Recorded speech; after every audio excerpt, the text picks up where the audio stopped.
Thank you, Mr. Speaker. This emergency budget, Mr. Speaker, has brought the Right Honourable Lady to a cold, hard reckoning. She has become very fond recently to talk about the world having changed. Well, indeed it has, Mr. Speaker. This country was growing at the fastest rate in the G7 only about a year ago. And just as the OECD and the Bank of England and other forecasters, and now we learn today the OBR have stated, growth has been halved in this year, cut in two as a consequence of the decisions and the choices that the Right Honourable Lady made on her watch. Inflation, which was down to 2%, bang on target on the very day of the last general election under a Conservative government. We are now told this year will be running at twice the level as was forecast under ourselves in 2024. This is going to mean prices bearing down on households and on businesses right across the country because of her choices.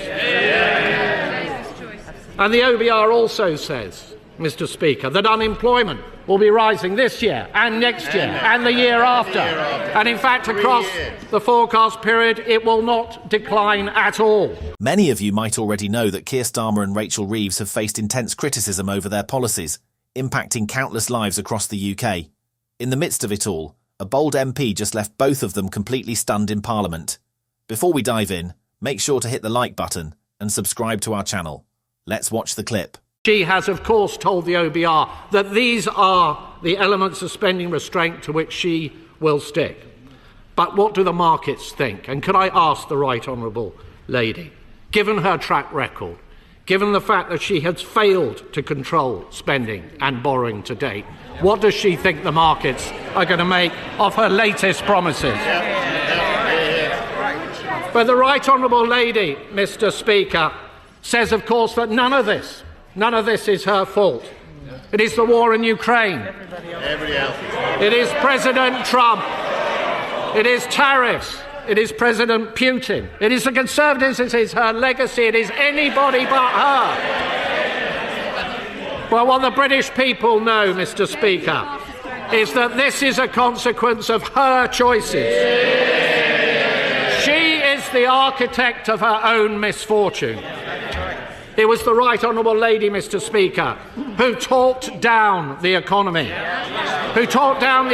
so that business surveys and confidence crashed through the floor.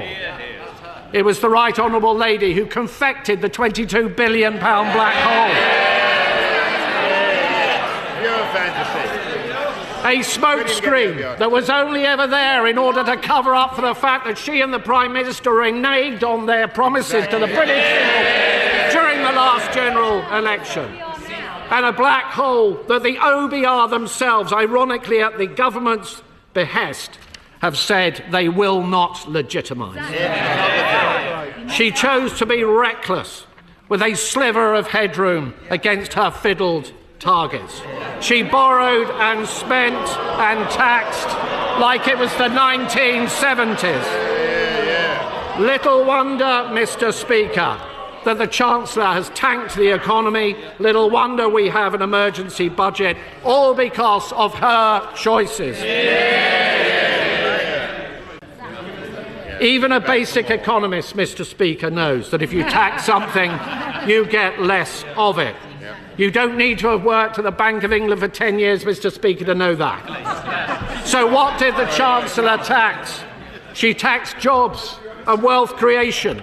She's destroyed livelihoods, businesses clobbered, big and small companies, the backbone of our economy. Enterprise crushed on the altar of her ineptitude. The CIPD telling us a third of those businesses affected will shed labour.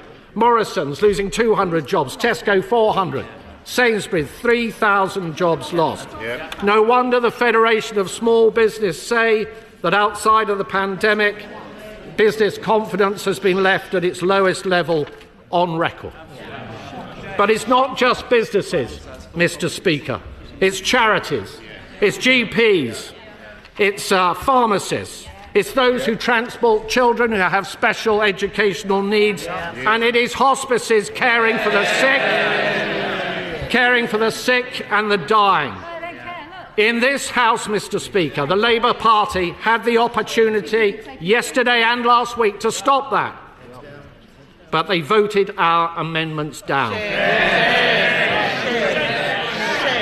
And we will never let their constituents forget it. Mr. Speaker, the real black hole, Mr. Speaker, the real black hole is not the one the Chancellor invented, it is the one the Chancellor created. It's not a central problem, Mr. Speaker, the fact that this Chancellor is a gambler. Even with her fiddled fiscal targets, she left way too little headroom. And it's not the truth that whilst the Right Honourable Lady said at the last budget that that was a once-in-a-Parliament reset, she rolled the dice on a wafer-thin margin, and she lost. Reckless with her fingers crossed, she fiddled the targets and she missed them.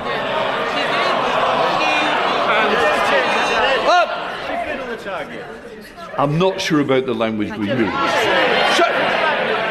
I think there are better words and more constructive words the Shadow Chancellor would prefer to use. Can I just point out, thank you, Mr. Chair, can I just point out that all of her fiscal headroom disappeared, not just some of it. In fact, she went underwater to the tune of £4.1 billion. Mr. Speaker, reeling from one fiscal event to the next is not a way to run the public finances. And breaking your fiscal rules to the extent that the Right Honourable Lady has in just 6 months is a public humiliation.